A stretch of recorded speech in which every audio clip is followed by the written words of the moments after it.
नमस्कार, दिन भर की बड़ी खबरों में आपका स्वागत है। मैं हूं आराधना। आज की ताजा ब्रेकिंग न्यूज, देश दुनिया के हर अहम अपडेट के लिए बने रहिए हमारे साथ। तो अब चलते हैं आज की बड़ी खबरों की तरफ।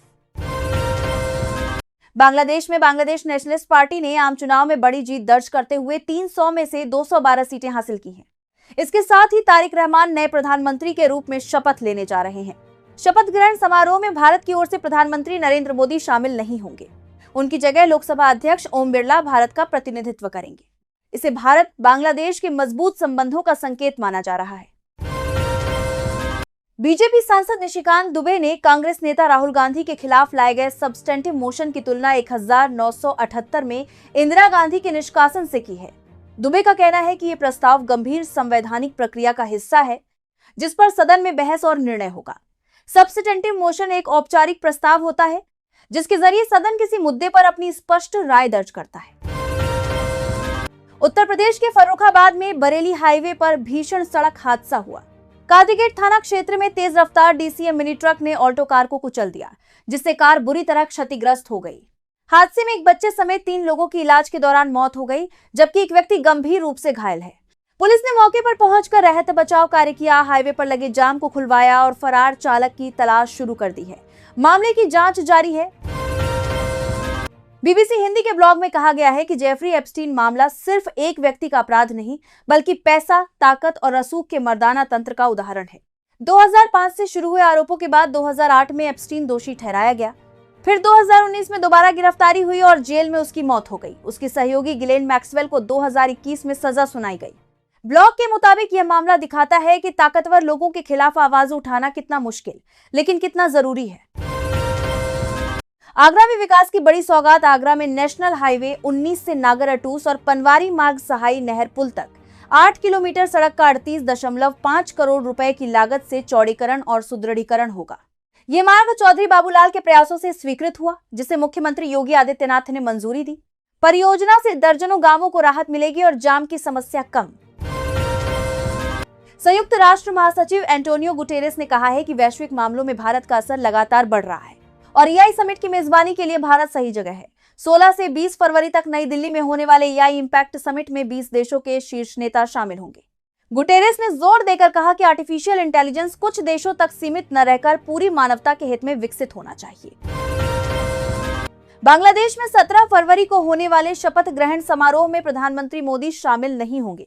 भारत की ओर से लोकसभा अध्यक्ष ओम बिरला और विदेश सचिव विक्रम मिस्री प्रतिनिधित्व करेंगे। बीएनपी नेता तारिक रहमान प्रचंड बहुमत के बाद प्रधानमंत्री पद की शपथ लेंगे। प्रधानमंत्री नरेंद्र मोदी ने उन्हें फोन कर बधाई दी है। इस बीच 16 फरवरी से इमैनुअल मैक्रो भारत दौरे पर। उत्तर प्रदेश में गंगा एक्सप्रेसवे के उद्घाटन पर अनोखी पहल। गंगा एक्सप्रेसवे का स्वागत 5000 वर्ग फुट की भव्य सैंड आर्ट गैलरी से होगा, जिसमें प्रदेश की सांस्कृतिक विरासत और विकास यात्रा दर्शाई जाएगी। ये देश में पहली बार होगा जब किसी एक्सप्रेसवे का उद्घाटन रेत शिल्प से किया जाएगा। परियोजना के लिए यूपीडा ने प्रतिष्ठित कलाकारों से आवेदन मांगे हैं। एक्सप्रेसवे शुरू होने पर मेरठ से प्रयागराज की दूरी करीब 4 घंटे कम हो जाएगी। बॉलीवुड अभिनेता राजपाल यादव का एक वीडियो सोशल मीडिया पर तेजी से वायरल हो रहा है, जिसमें दावा किया जा रहा है कि वे 10 दिन बाद जेल से रिहा हो गए हैं और उन्होंने सलमान खान को धन्यवाद दिया है। बता दें कि चेक बाउंस केस में राजपाल यादव ने तिहाड़ जेल में सरेंडर किया था। हालांकि वायरल वीडियो की सच्चाई संदिग्ध बताई जा रही है और आधिकारिक पुष्टि नहीं हुई है। दर्शकों से अपील है कि बिना पुष्टि ऐसी खबरों पर भरोसा न करें। पश्चिम बंगाल की मुख्यमंत्री ममता बनर्जी ने बांग्लादेश के 13वें संसदीय चुनाव में तारिक रहमान की पार्टी की जीत पर बधाई दी है। उन्होंने एक्स पर पोस्ट कर बांग्लादेश की जनता को शुभकामनाएं दी और रमजान की अग्रिम मुबारकबाद भी दी। ममता ने तारिक भाई को फूल और मिठाई भेजकर शुभेच्छा जताई और उम्मीद जताई कि भारत बांग्लादेश के रिश्ते आगे भी मजबूत बने। अमेरिका से बढ़ते तनाव के बीच ईरान ने बड़ा प्रस्ताव दिया है। ईरान के उप विदेश मंत्री मजीद तख्त रवांची ने कहा है कि अगर अमेरिका प्रतिबंध हटाने पर बातचीत करे तो ईरान परमाणु समझौते के लिए तैयार है। वहीं अमेरिकी राष्ट्रपति डोनाल्ड ट्रंप की सरकार ने साफ किया है कि ईरान को परमाणु हथियार नहीं बनाने दिया जाएगा। अब दोनों देशों के बीच अगली वार्ता जिनेवा में होने की संभावना है और नजरें अमेरिका के अगले कदम पर टिकी हैं। एप्स्टीन विवाद में सियासत तेज हो गई है। बीजेपी ने पूर्व केंद्रीय मंत्री कपिल सिब्बल पर आरोप लगाया है कि उन्होंने 2010 में जेफरी एप्स्टीन से वित्त पोषित कार्यक्रम में पुरस्कार लिया था। कांग्रेस ने इन आरोपों को पूरी तरह खारिज करते हुए इसे राजनीतिक साजिश बताया है। इससे पहले केंद्रीय मंत्री हरदीप सिंह पुरी का नाम सामने आने पर कांग्रेस इस्तीफे की मांग कर चुकी है। मामले ने अब राष्ट्रीय राजनीति में नया विवाद खड़ा कर दिया। जर्मनी के म्यूनिख सिक्योरिटी कॉन्फ्रेंस में विदेश मंत्री एस जयशंकर ने साफ कहा कि भारत रणनीतिक स्वायत्तता से समझौता नहीं करेगा। रूस से तेल आयात और अमेरिका के साथ ट्रेड डील पर उन्होंने कहा, हर मुद्दे पर सहमति जरूरी नहीं, भारत अपने हित में फैसला लेगा। तेल कंपनियां लागत और जोखिम के आधार पर निर्णय लेती हैं। जयशंकर ने यूएनएससी सुधार और इंडिया यू सहयोग को भी अहम बताया। उत्तर प्रदेश में युवा उद्यमियों को बढ़ावा देने के लिए मुख्यमंत्री योगी आदित्यनाथ ने सभी बैंकों को 20 फरवरी को जन वितरण शिविर लगाने के निर्देश दिए हैं। एमएसएमई और मुख्यमंत्री युवा उद्यमी योजना के तहत 40 वर्ष से कम उम्र के युवाओं को 5 लाख रुपए तक का ब्याज मुक्त लोन दिया जाएगा। इस योजना के लिए 1000 करोड़ रुपए का प्रावधान किया गया है और 10,000 युवाओं को लाभ देने का लक्ष्य रखा गया है। साथ ही लोन में आने वाली दिक्कतों का मौके पर समाधान भी किया जाएगा। ईरान में हालिया विरोध प्रदर्शनों के बाद पहली बार तेहरान पहुंची लीज डूसेट ने जमीनी हालात का आकलन किया। राजधानी में इस्लामी क्रांति की 47वीं वर्षगांठ का जश्न तो दिखा, लेकिन महंगाई, बेरोजगारी और इंटरनेट प्रतिबंधों को लेकर लोगों में गहरी नाराजगी भी सामने आई।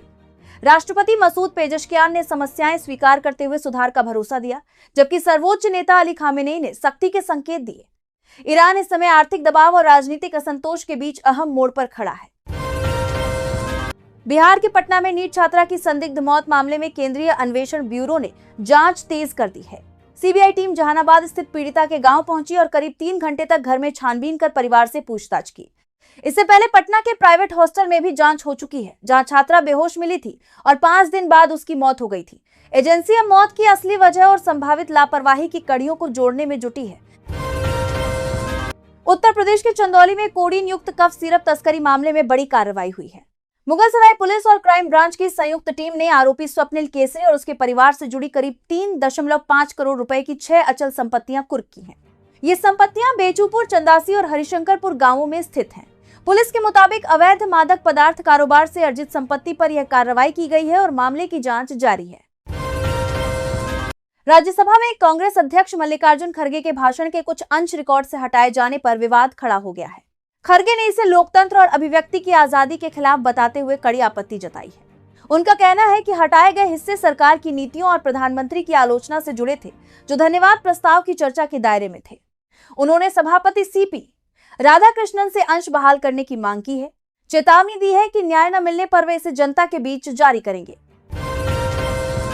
पश्चिम बंगाल के मुर्शिदाबाद जिले में मतदाता सूची की एसआईआर सुनवाई केंद्र पर तोड़फोड़ मामले में फरक्का से टीएमसी विधायक मनिरुल इस्लाम के खिलाफ एफआईआर दर्ज की गई है।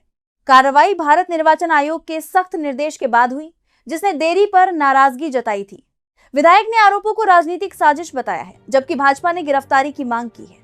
आयोग ने साफ किया है कि सुनवाई केंद्रों पर हिंसा बर्दाश्त नहीं की जाएगी और लापरवाही पर अधिकारियों पर भी कार्रवाई होगी।